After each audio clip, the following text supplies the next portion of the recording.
Hello and welcome to the Book Club Review. I'm Laura. I'm Kate, and this is the podcast about book clubs and the books that get people talking. Today we're crossing the streams to bring you a double episode combo. You're going to hear about our latest book club reads, and we're also running through some recent reads from our non-book club piles, the books we get to pick and choose for ourselves. You may have heard of French author Annie Ernaux. You may have added what is generally considered to be her definitive work, The Years, to your mental TBR after she won the Nobel Prize in 2022. Critical praise has been high, with author Deborah Levy calling it one of the best books you'll ever read. Laura's book club felt the urge to give it a go, and so she'll be reporting back on what they made of it. Meanwhile, Kate persuaded her book club to read the 2022 Baillie-Gifford Nonfiction Prize winner, Super Infinite by Katherine Rundell. Like them, you may not be immediately sold on the premise of a book about a 16th century poet, but listen in to find out whether this unlikely bestseller won them over. And the sprinkle on the ice cream sundae that is this particular episode is our friend, journalist Phil Chafee, a frequent guest on the pod and member of Laura's book club. Great to be here. Book club books, recent reads, books on the go, it's all coming up here on the Book Club Review.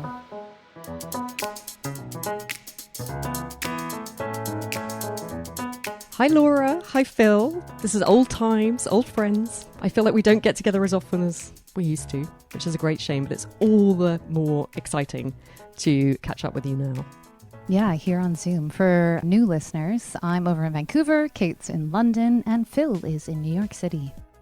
So Laura, tell us about The Years and how your book club came to choose it. I don't remember how our book club came to choose it. Phil? It was Phil. He put his hand up. I think it was me. Yeah. And what a treat it was. So we're going to be eternally grateful to Phil for getting us to read The Years. What is it about? It's Annie Ernaux's memoir, but it's told in the plural voice. And so as much as it's her memoir, it's also the memoir of her generation, which was a generation born during World War II? 1940. I was going to say post-war, but post-war only in the sense that she doesn't remember the war. So she grew up with these stories of the war and deprivation. And then it's a little bit her personal story woven through, but it's actually sometimes quite hard to tell because of this plural voice. So it's all we do this, we do that. And as much as there's moments of personal experience, it's really about these seismic changes in society and culture and politics washing over you. Quite French, I would say, Phil. There's some world events that don't get touched at all, and then there's others which France itself was more preoccupied by. I think Deborah Levy might be right, that it's one of the best books I've ever read. I 100% agree. I feel like it's going to be in my list of, if I have to pick out 10 books to take to my desert island, this is going to be one of them. It is just astonishing. I've been thinking about it ever since reading it on so many levels. Its construction, the text, her life, her thoughts on so much, on how we inherit memories, on how Western society has changed over the past 50 years, from the stark poverty of post-war France to the consumerist society of today. It is one of the richest books I've read, and I'm sure I'll be rereading it multiple times. Wow, this is amazing because I have had a copy of The Years on my shelf for some years now and never really got around to picking it up. So now I'm thinking, wow, I'm clearly missing something. I mean, the one thing I'd heard someone say that I thought was interesting was that they had no criticism with the style and the way it was written, but that their point was that if you do not know to this sort of granular degree the history of France, it's going to be lost on you. He thought it was very culturally specific. Is that a problem? Did you find it accessible? I think it's almost irrelevant. You know, we are much younger than Annie Ernaux, so there is a moment in the narrative where world events and what's happening in terms of, say, the digital revolution become relevant to you because you have lived experience of it. But that didn't make those sections any richer to me than her depiction of post-war poverty or female emancipation or the availability of the pill and abortion. So it's so much more than that. I think they're missing the point. I think someone in the book did say, like, they started by constantly getting distracted because they were Googling every passing reference and eventually just stopped doing that. And for sure, if you are French, particularly if you are French of Ernaux's generation, you would just get a lot more of the references. But I agree with Laura, it's ultimately irrelevant. You get so much, and there's so much to chew on thematically and intellectually without understanding every precise reference. Because it's history washing over you. So it's not that she goes into detail about events. Like, it's almost because it's so high level and it's a wash of change and events and things that she's hearing in the news or things she's experiencing or just changes in attitude that it just flows over you in this really, there's nothing quite like it, because it's not the type of book I would have chosen to read myself, and it's the type of book I would think I wouldn't like, and I loved it. Yeah, lots of the quotes, of which there are many, many, many on the publisher's website, other authors and people who are writing about it, speak to its originality, attentive, communal, and genuinely new. Annie Ernaux's The Years is an astonishing achievement. That's Olivia Lang, author of Crudo. A Book of Memory of a Life and World, staggeringly and brilliantly original, Philippe Sands, author of East West Street. The Years is a revolution, not only in the art of autobiography, but in art itself. Annie Ernaux's book blends memories, dreams, facts, and meditations into a unique evocation of the times in which we lived and live. John Banville. So did you find it relevant to you now then? You felt like it wasn't just sort of some abstract French woman's history of France. It felt like something that spoke to you directly? It's philosophical. Like, I think that's what's not actually touched on in those quotes, and we haven't said this to date. Like, she actually changes how you think about the world around you. In the first chapter, she changed my understanding of memory and how humanity, over thousands, billions, whatever, but that these generations come and the memory resides within generations, but it gets lost when people die. Slowly, it's more of a wave of memories disappearing. I don't remember my great-grandparents, but of course my parents remember them. But with the passing of the generations, those memories get lost. I don't know, maybe it sounds a little bit simple the way I'm digesting it, but when you read it in that first chapter, you're like, oh my gosh, of course. And it's not sad either, is it, Phil? It's almost more like it's a kind of affirming of our shared humanity. Yeah, and then she sort of plays that out over the course of it. So, like, an example is she grows up basically with, she's born in 1940, but her early memories are stories of the war. And so she's getting that from her parents and even her grandparents. But then she talks about how those sort of recede and her children get much less of that. She sort of plays that out over the course of her life up through the aughts. And as you read it, I feel like as a reader, you sort of are writing your own and thinking about, well, how would my life work like this? And what memories are in my head inherited or experienced or whatever. You read it on a very profound level. It's written on a very profound level that, like, it comes across and it reframes your world. How interesting. And it's translated by Alison Strayer. It seems clear from everything you've said that it must be a translation that works very well. How did you find that? I think it does work really well. She has a note at the back of my edition where she talks about different decisions she had to make, and they seem very thoughtful and understandable. I'm not fluent in French, but I know something about it, a little bit, and I can Canadian. See why Don't all Canadians know? No, they do not. They should, but we do not. Big country, big old country, and I'm on the West Coast, so I think it's done really well. And she talks about, very key to this novel is there's this continuous us and we. And she talks about this difference between, in the French, there's a on and there's a nous. And it is a novel. If my French were good enough, I would go seek it out and read it again in French. Well, that is praise indeed. So the final question, the most important question, did it make for a good book club book? Yeah, it did. We had a lot to talk about. Not being critical of it for once. More, I don't know, mutual appreciation club? Yeah, and just exploring it. It was one of those discussions where there was not a debate at all. I don't think anyone even had a bad thing to say. It was just pulling it apart. It was a fantastic discussion, yeah. I think Jo did message us. She missed the session and was really disappointed. She said she found it a bit hard to get into, which I can see. You have to find your feet and run with it, but absolutely worthwhile to do so.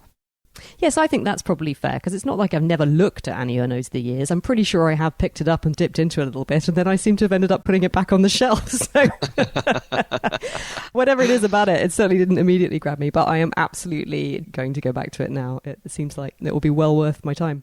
Well, I am excited to move from one of the greatest thinkers of the 20th and 21st century to 16th century. Is that what he was? Mr. John Donne? John Donne. 17th. Is it right? 17th? Oh, God, I've been saying it wrong 16th, all this time. 17th. It's not like we didn't study him in our English degrees. Now I am on dates. It's not how I just read a whole biography. He was like 17th century. 1623. That's 17th 17th century. There you go. For whom the bell tolls. Super infinite, the transformations thee. of John Donne. You knew that, right? Yes, because one of the things about this book is his poetry is just full of fantastic lines. We'll come back to this. But every so often there'll be this line, you'll be like, oh, that line, that's where it comes from. For whom the bell tolls, it tolls for thee. John Donne. So the publishers favour keep it short and sweet when describing this book as a sparkling and very modern biography of John Donne, the poet of love, sex and death. Now, listeners, you might recall that Kate has actually raved about this book already on the pod. And then Have I talked about it on the pod? I think so. And now you've foisted it onto your book club. Yeah, this is why I need to read more books about memory. Sometime religious outsider and social disaster, sometimes celebrity preacher and establishment darling, John Donne was incapable of being just one thing. He was a scholar of law, a sea adventurer, an MP, a priest, the dean of St. Paul's Cathedral, and perhaps the greatest love poet in the history of the English language. He converted from Catholicism to Protestantism. He was imprisoned for marrying a high-born girl without her father's consent, struggled to feed a family of 10 children, and was often ill and in pain. He was a man who suffered from black surges of sadness, yet expressed in his verse electric joy and love. In Super Infinite, Katherine Rundell embarks on a fleet-footed act of evangelism, showing us the many sides of Donne's extraordinary life, his obsessions, his blazing words, and his tempestuous Elizabethan times, unveiling Donne as the most remarkable mind and as a lesson in living. And then I did just want to read you a tiny bit because her style is so much a kind of key to what's interesting about this book. She says, "How much of Donne remains to us? Those who love Donne have no choice but to relish the challenge of piecing him together from a patchwork of what we do and do not know. He is there in his work, always, but there are moments in his life where we must work out from fragments and clues what it was that he was doing. There is a long gap in his childhood, another after university, more after his marriage, and in later years he flickers in and out of sight. Time eats your paperwork, and it has eaten some of his. We have, for instance, not yet discovered any diaries, no books of household notes or accounts. There are no manuscript drafts of poems. We have only one English poem in his own handwriting, and so no evidence of him at work, building the verse from false starts and scratches. He burned all his friends' letters to him after they died.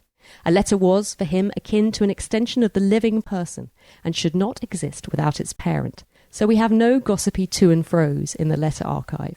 This is from my own introduction. I'll just read the last little bit of this section.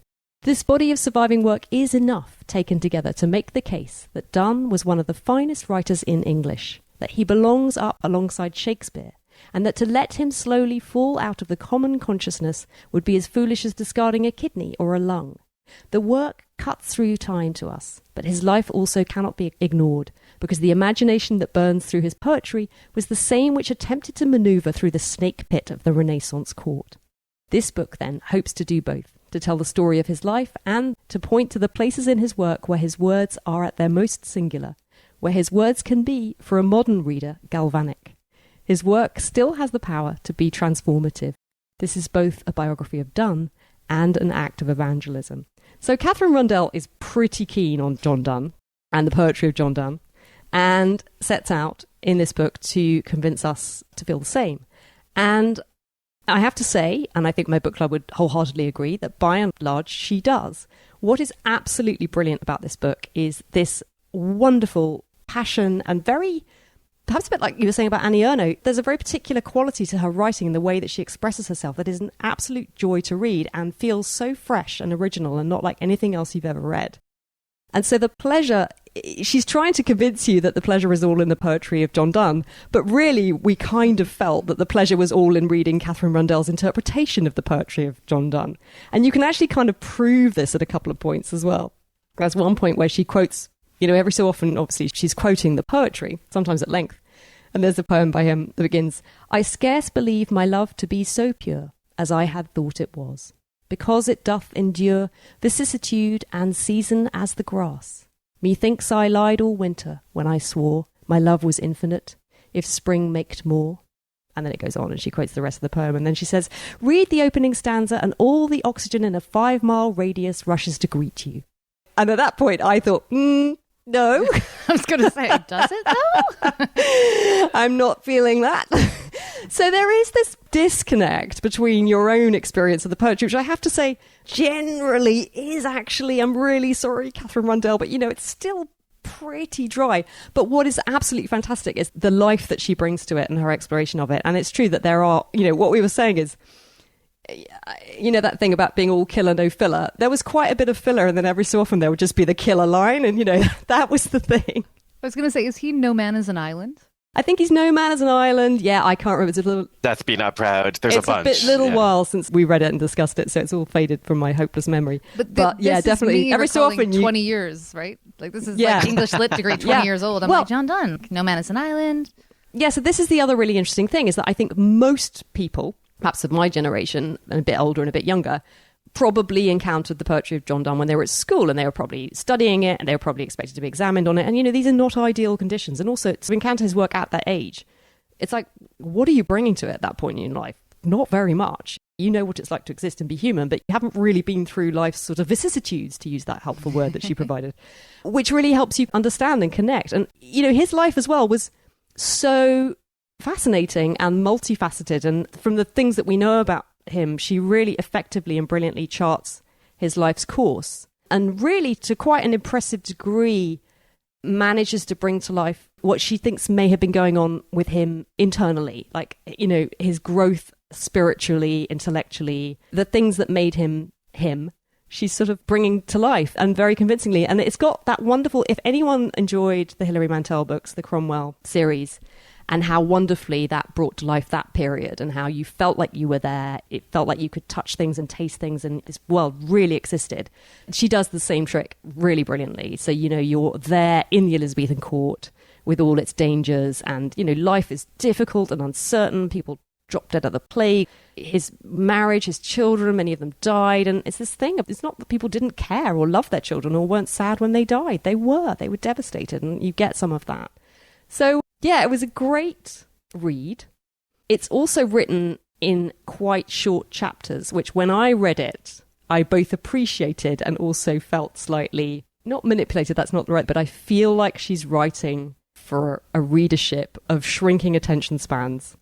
And I don't think there's any criticism implicit in that, but you feel a bit almost like it shouldn't be as helpful as it is. But nonetheless, it is in deliciously short chapters that are quite bite-sized. You can read them, you can digest it, you can move on to the next bit. And it just felt like she'd really thought through, not only what she wanted to say, but like how to say it in a way that would really maximize people's ability to engage with it, I suppose, given the way that increasingly we tend to read and experience books. I don't know how much of that was considered, but certainly that's what came across to me.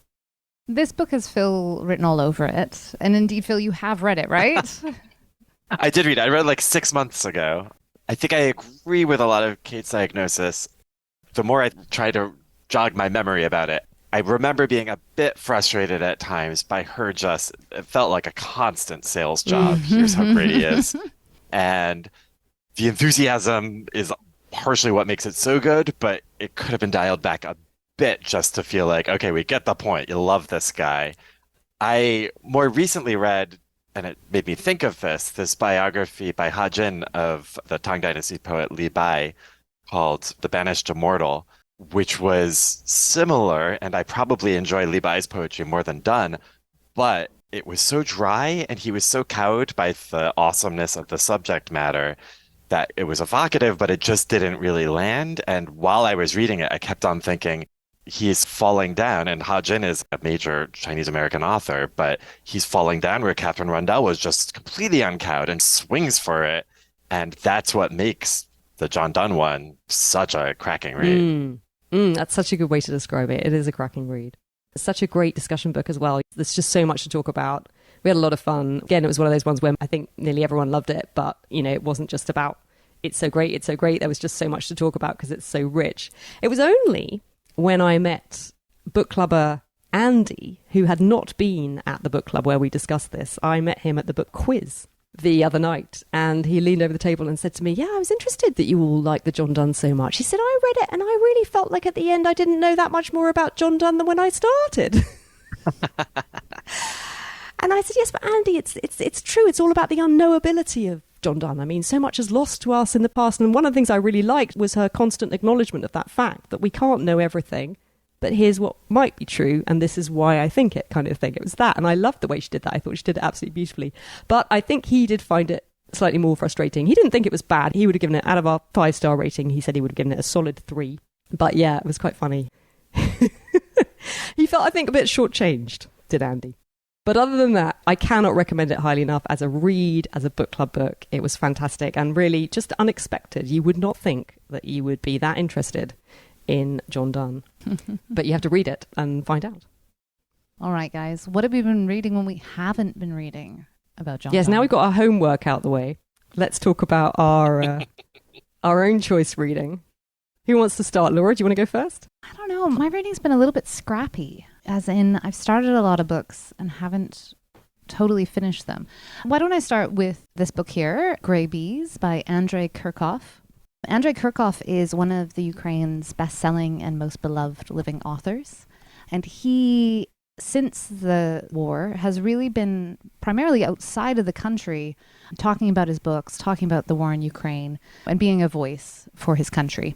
I had the opportunity to go hear him speak in Vancouver. I seized it, not least as an excuse to hang out with Kim of the Paperhound Bookshop, because it seemed like the kind of literary book she might read. I think she probably reads John Donne poetry for fun. Yeah, I bet she does. It's the story of Sergei Sergeyev, who remains in Ukraine's gray zone. This was written back, I think, in 2011, 2012, or thereabouts. So this was written in 2018, before the full-scale invasion of Ukraine by Russia, but when the Crimean invasion had happened. And our main character lives in the gray zone, which in some places is a hard front between the Ukrainian military and the Russian military, with nothing really in between it. But actually, in some areas along the front, it's quite wide, and there's villages in between. And so our character remains in his village with one other frenemy. They actually seem to be quite friendly, but, you know, they have history. And they remain there because there's no one telling them they have to move. The shelling is happening, but they're not at a hot point in the front. He's a bit of an everyman character, so there's something slightly simple and straightforward in terms of how he's interacting with the war. He doesn't come across as particularly traumatized. And I should say, the title's Grey Bees, that's because he's a beekeeper, and so he's staying with his bees. I think what Andrei Kurkov's doing with the story is kind of like teasing out the ambiguity between allegiance, between Ukraine and Russia for these people in the middle, and some of the absurdities of war, because he does end up traveling both back further into Ukraine and over into Russia as well. The book is pretty good. I would recommend it. It's a little bit slow-paced. Andrei Kurkov as a speaker, though, was legendary. He was so funny and smart and dry. I loved going to hear him speak and would highly recommend that experience. So I was looking it up. It's translated by Boris Dralyuk. We did a book called Death and the Penguin by him years ago for my book club. And I think it was a passingly good book club book, but not in any way one that I remembered. So then when I saw you were going to see it, I was like, oh yeah, the guy who wrote that book that I don't really remember. But yeah, I think Grey Bees sounds good. How about you, Phil? What have you been reading? I just finished this book for obvious reasons. Once I say the name, Avid Reader by Robert Gottlieb. I've got his memoir from 7 years ago. He just died, and he is famously the editor of Toni Morrison, John Schieffer, John le Carre, Joseph Heller, and then very famously Robert Caro. Kate, I think you've recommended, I have not watched it yet, this documentary about his back and forth process with Caro, right? Turn every page. It is so wonderful. I will be watching that soon. But what makes Gottlieb amazing, I mean, it's an amazing memoir of the literary world of the past 100 years. I mean, he died in his 90s. And for years, he was at Simon & Schuster, the 50s and 60s. He then was at Knopf. Then he had this very brief stint for 5 years at The New Yorker after William Shawn was pushed out and before Tina Brown came in. And then he went back to Knopf. But he also edited Bill Clinton's memoir. He's just been very high profile the whole time. But what I found particularly intoxicating was his reading. I mean, it's called Avid Reader. He actually reminded me of you two in as much as he just sort of wanted to read everything, sort of high literature, lowbrow, middlebrow, upper, like everything. And he just takes so much joy in everything. And you get these amazing things where I thought of you two, he liked to chat with Antonia Fraser about their shared love of Georgette Heyer. I mean, that's just good taste.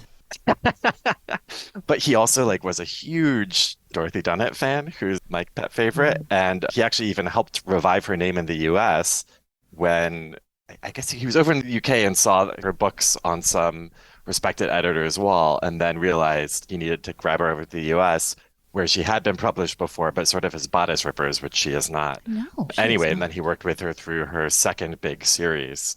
So he's sort of everywhere in the literary world. He knew everybody. There's a lot of name dropping, and it's not like the most self-reflective memoir. Like when he talks about professional disputes or this or that, I never got the feeling that I was getting the full story, you know? But it didn't really matter. There was just so much there. It was such a delightful life, and it was so generative for more books. I mean, I've probably added 20 books that I need to read or buy or acquire or something just from what he enthuses about or talks about editing or whatever. So it was a complete delight. He's such a fascinating man, and one of the brilliant things that comes across in the film was made by his daughter, so you do get this really intimate access that I feel like you wouldn't necessarily have got from anybody else. And he loved kitsch. He would collect quite strange things that most people, I think, would really dismiss. And one of the funny things that he's got is a collection, I believe numbering in the hundreds, of women's plastic handbags, like handbags that you could see through. And in the film, you see a shot of them and they're all on shelves. And it was just bizarre. But at the same time, when you see all these shots of his house, like just incredibly cool, because he got that real kind of high-low thing, like beautiful, like classic furniture, and then there'd be some crazy garish thing in the corner, but it really worked. And I think what I took away, so fascinating, that relationship between him and Caro and that editorial process, but what I took away was, wow, here is a reader like no other. And I loved that. I was so inspired by the way that he read and the way that he thought about reading, and it made me want to be a better reader, which is like an ongoing project of mine. But you know, that I felt really inspiring. It was so great. I loved it. Can I butt in here with a hilarious segue to my most recently completed book, which was Book Lovers by Emily Henry?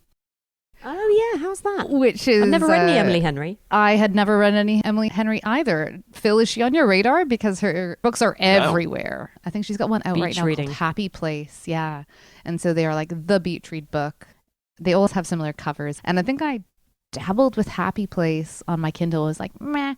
And then I read Book Lovers because it's about a literary agent and a curmudgeonly book editor who by happenstance both end up in this same small town in North Carolina, maybe, you know, love, hate, sex, etc.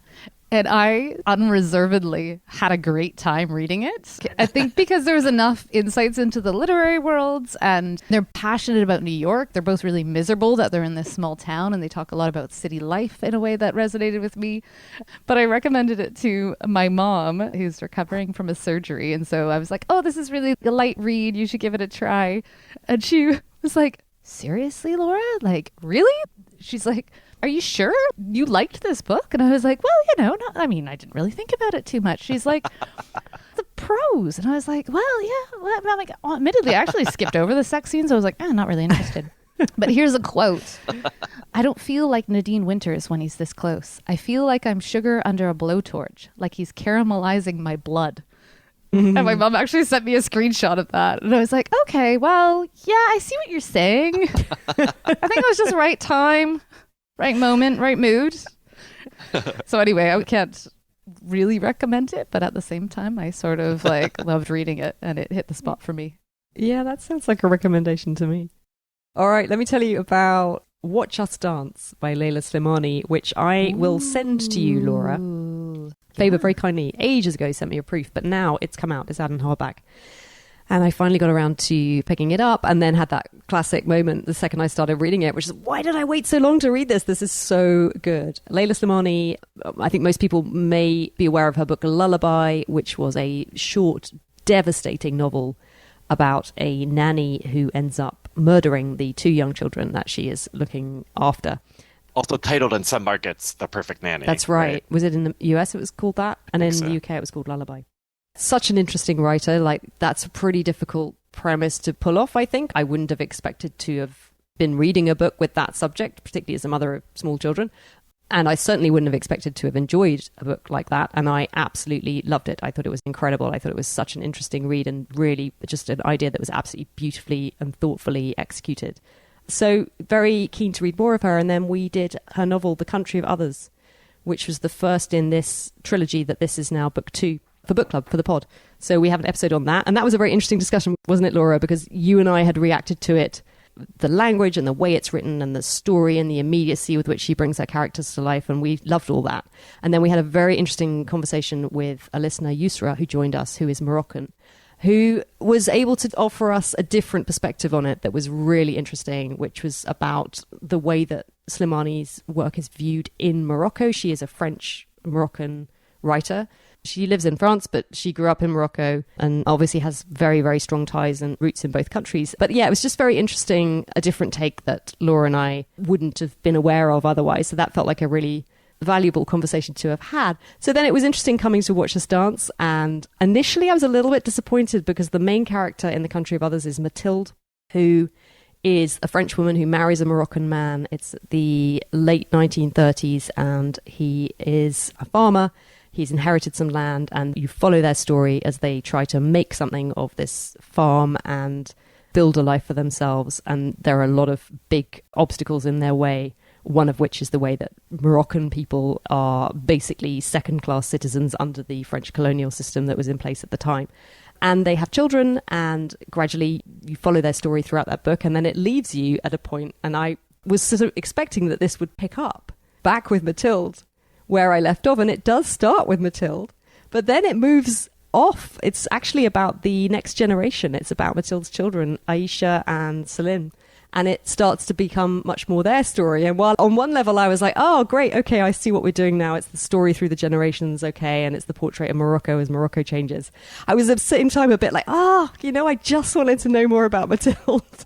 But anyway, she is definitely in this book. If, like me, you were a fan of her in the first, she's not the main focus of this book, but she's always there. She runs through it in the background in that way that a mother is always there in the presence of her children's lives. So yeah, again, beautifully written, incredibly atmospheric. I love the way that it felt like quite a sensual novel. You get the sounds and smells and tastes and the heat and the lushness and the beauty, but also the difficulties and the poverty, and it's all woven in there. It felt like a very rich, complex portrait. And what I thought she did particularly well, she's very good at, is she is able to sort of dance from character to character. She will stay with one for a few pages, and then you leave them and you go into someone else's. I thought she did it so brilliantly, and I was casting about like, who does this well? And I just thought of Tolstoy in War and Peace, because he does it so brilliantly, where just in a few pages, you get everything you need to know about a character. You get such a rich sense of them and what they're thinking about and their concerns and their place in society and all of that. And then he leaves that person and moves on to someone else. And you don't mind, because it's all so rich and complex and pleasing, that it doesn't feel unsatisfactory. It feels like you're just building and building and building. And this has the same quality. And I just feel, I can only think that not that many people have read it yet. And that's why I haven't seen more reviews of it. I would be expecting it to appear on more best of lists. I think it's also because it's book 2 of a trilogy that hasn't yet been completed, so that probably a lot of people are maybe waiting for all 3 and then they'll read them. I don't know, but anyway, I just feel like it's a bit of an underrated gem. It's an absolutely fantastic book. I loved it. I think we're also getting with this trilogy sort of like the years, this sense of Morocco from the 40s to, I'm not sure where the third book's gonna end, but you get a lot of these characters. I also read this book and loved it. And you also get a lot of the broader context, which is really nicely there without feeling shoehorned in.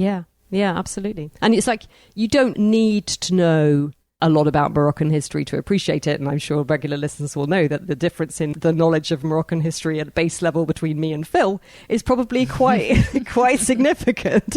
But you don't need it. She gives you enough so that you can follow on. And if you want to go and look up stuff, you can. But equally, if you're bringing a kind of like a broader historical knowledge, I think you would enjoy it. Such a rich, wonderful book. I thought it was fantastic. Who's next? I've done 2. I will go with the most page-turnery book I have recently read, Ooh. which is, I think, on a lot of folks' radars, and probably will also end up in a lot of end-of-year best-of lists, is Burnham Wood, the new Eleanor Cotton I book. was thinking about that the other day. Yeah. This came out this year. She is most famous for winning the Booker Prize 10 years ago for The Luminaries, which was this very intricate book about Yeah, what was it about? the 19th century gold rush in New Zealand, most broadly, but a very kaleidoscopic group of characters who interacted very intricately. That's something to do with horoscopes or the phases of the moon or something. There's Also something that, really yeah. exhausting about the That's structure why I of was that thinking book. about it. Yeah. It was partly that, actually, that made me not love that book. I read it fairly fast, but there was something so predetermined about it, and she was fitting into this larger pattern that I came away being like, oof, that was a trip. It was also epically long. This one's also long. I don't think as long. And this one, just to set the scene, is also, I think, set in the South Island of New Zealand. And there's multiple different characters again. The big ones are these three characters from this eco-anarchist gardening collective who decide to go down to what they think is an unused property in the middle of nowhere, which is in the process of being bought by this big Elon Musk-esque tech billionaire. And I don't want to say too much more. Lots of stuff happens. Alliances shift. Someone dies. What is amazing about Eleanor Cotton is she can plot like nobody else. It's so intricate and it all just works. And I tore through this, I mean, it's a long book. I tore through in 24 hours. I could not get away. If you're looking for a good beach read, it is fun. I just had a great time with it. I'm not sure I'm walking away with any new insights about existence, but it's a good, fun read. Is it suitable for someone, me, with climate anxiety? Like, yeah, because I've kind of been avoiding it. Where I'm like, I just. There's a reason I'm sometimes dabbling with like book lovers, right? For the escapism. I would say it's more escapist. In the broadest sense, I think it's probably a parable about climate change and blah, blah, blah. But I think you don't need to mull over that too much. I think it's much more, it's basically a thriller, a fun thriller. There's also a lot of tracking people on phones and overhead satellites and all this tech stuff. It's a very different novel from Luminaries, but it's fun. Ooh, Eleanor Catton has written a fun thriller. Yeah. The only thing that's been holding me off was climate. Can I tell you quickly about Monsters? Yeah, please do. It's got a great cover. This is the book I have not been able to stop talking about since I read it. I was talking about it to people while I read it, and then I haven't been able to stop talking about it since. It's called Monsters, A Fan's Dilemma by an author called Claire Dederer. And what she's looking at is, what do we do with our feelings about art that we love, art being some form of cultural product, made by men, and it tends to be men, who have problematic biographies. So she starts with Roman Polanski, she looks at Woody Allen, Michael Jackson, I think, is a really good example. We love Michael Jackson's music. People love it. And yet, Michael Jackson was such a troubled and troubling individual. It complicates the way that we're able to respond to this art that we say we love, that we feel that we love, and we connect with. And so this book is, I feel like, I think it could be described as a memoir, but to me it was an essay in the best sense of the word. It was an essay in trying out ideas, trying out some theories, testing some arguments to see if she could somehow come to some new insight into actually what she realizes she's looking at in the end is audiences. The audience being us, we, I, who is the audience? She sort of looks at that a little bit to try and come to some understanding of how in this day and age, in this present internet-connected global moment, we are able to process and engage with this issue of art made by people whose biographies we may abhor. I mean, Picasso is a really interesting one. I found myself really unraveling a lot of just packed-in assumptions I've had all my life about Picasso and the art of Picasso, because I didn't actually know that much about his biography. I didn't know quite how awful he was to the various women who were in his life. I mean, one crying portrait of Dora Maar. I feel like the clues were there, weren't they? But, I don't know why. I just sort of hadn't really processed all of that because I've always, throughout my entire life, been taught to engage with the art on an aesthetic level. And this is one of the cruxes of the argument, can we respond to something purely on an aesthetic level, or do we need to factor in the person and their life and what they did with it? So it's just so darn interesting. It's so good. And I think what makes it so engaging is that it's not sort of pronouncing from some position of academic authority what she feels we should think. It is very much, she presents herself as an ordinary person. I don't think she is a particularly ordinary person, but nonetheless, she presents herself as just sort of like you and me, which I loved and really responded to. And there's a lot of stuff about the fact that she's got 2 children and that often her work life is incredibly compromised because she's only able to work at 5 a.m. or late at night, and how diminished she feels her work as a writer has been as a result of that, and how she feels about that sacrifice that she's made. And, all of these things. I mean, that's just one page, but in every page, there is a really interesting little thought process or something that you want to engage with and travel along with her. And just the whole thing as a total work was just so unexpected. It's incredibly readable, and it has provoked 100 really interesting conversations with people who I've been telling it about, and then they've been kind of coming back with insights of their own. I particularly loved, she tackles a few different authors. She looks at Hemingway, she looks at Raymond Carver, but she also looks at Nabokov and Lolita. And I'd never read Lolita. I think always feeling like it wasn't really for me. And the reason I feel like it wasn't really for me is because I feel like, isn't it about a man who's basically, is he actually having sex with this young girl or just in love with? I don't know. I've never read it. Just always seemed really problematic to me. So why would I read it? But culturally, it's a really important book, right? And the writing of Nabokov, I've read other things by him, is extraordinary. You can't dismiss it or ignore it. It's there. So then how can we engage with it? And I thought her chapter on him particularly was just extraordinary. There was something so wonderful about it that really resonated with me and stayed with me after I finished reading it. So it's a joy and a delight. And boy, oh boy, if you are looking for a good book club book, I guarantee you could not have a poor book club discussion, around this book. It would be impossible. So I can't recommend it highly enough. It's Monsters, A Fan's Dilemma by Claire Dederer. So I'd snuck another little book club recommendation in there at the end. How about your current reading? Phil, what's the book you've got on the go right now? I am in the middle of this book, also a 2023 book, called The Great Reclamation by this Singaporean author, Rachel Hung. Is this on your radars? No. I wonder if it's even out. I think it is. It is sort of like the Moroccan book, an epic scope. It starts in 1941 in Singapore, but in this rural little village, mainly ethnically Chinese village. And it starts with this kid who has an older brother, his father and mother, and an uncle he all lives with, and they are fisher folk. And he goes out on this boat, and they discover these islands that have never been there, but then disappear. And they ultimately realize these islands are lunar and are fading away every time there's a full moon. But then they come back, but they come up in different places. I think this is probably, it has this magical realist touch, but most of it is much more straightforward. It then gets to the Japanese invasion, the occupation. I am now a third of the way in, and they're sort of in the anti-colonial struggle against the British in the late 40s.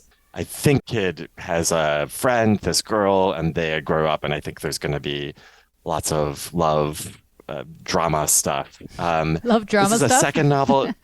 Yeah, love drama stuff. Against the backdrop of Singapore gaining independence, modernizing.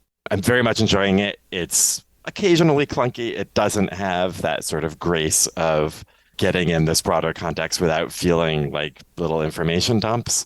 But it's a really fun read. And given how ignorant I am of Singaporean history, I'm getting a lot out of it while sort of out fishing in the Singapore waters. So it's a fun read. It has come out here. It was published at the end of March. And Miranda Cowley-Heller, author of The Paper Palace, says The Great Reclamation is an extraordinary achievement. An epic love story set in a world at war within and without itself. Every page pulses with mud and magic. I loved it. So yeah, under the radar here in the UK, but sounds interesting. How about you, Laura? I am spending some more time in Eastern Europe, in Poland now, just across from the Czech Republic border, because I am finally reading Drive Your Plow Over the Bones of the Dead by Olga Tokarczuk, another Nobel Prize winner. This is the book club book chosen by my Vancouver book club.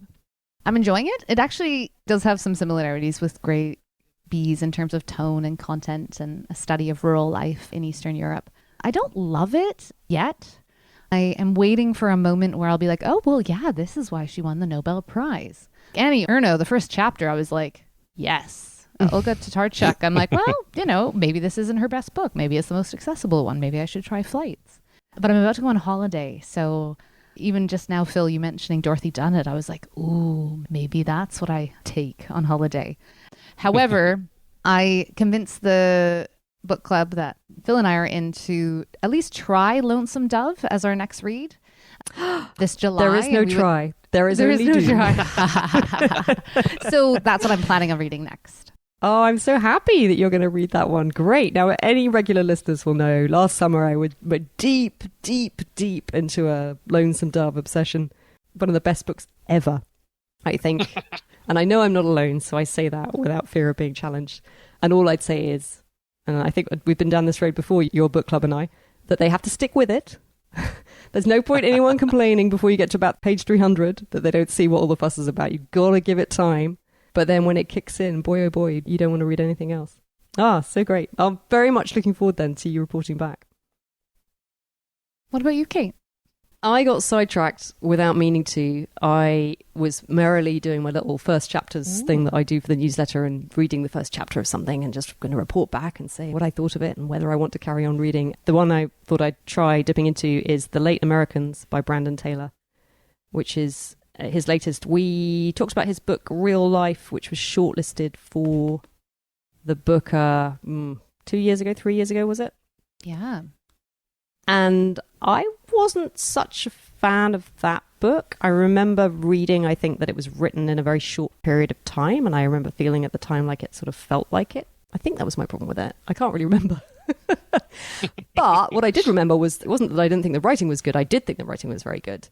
And also there's a certain tone to it, a kind of immediacy to it that I really remember thinking was extraordinary. And I think he had a short story collection out more recently, and now this has come out, and this is a novel. Nice, I suppose, relatively chunky compared to Real Life. I'm putting this in for a listener I encountered who told me that he really liked it when people said how many pages things were. So this is 303 pages. Lily King, author, she has a quote on the cover, a brilliant and electrifying symphony of a novel. I think electric is such a good way to describe this book. Every sentence feels charged in a way that captures your attention and you don't want to look away. You just want to keep reading it, and it feels so rich.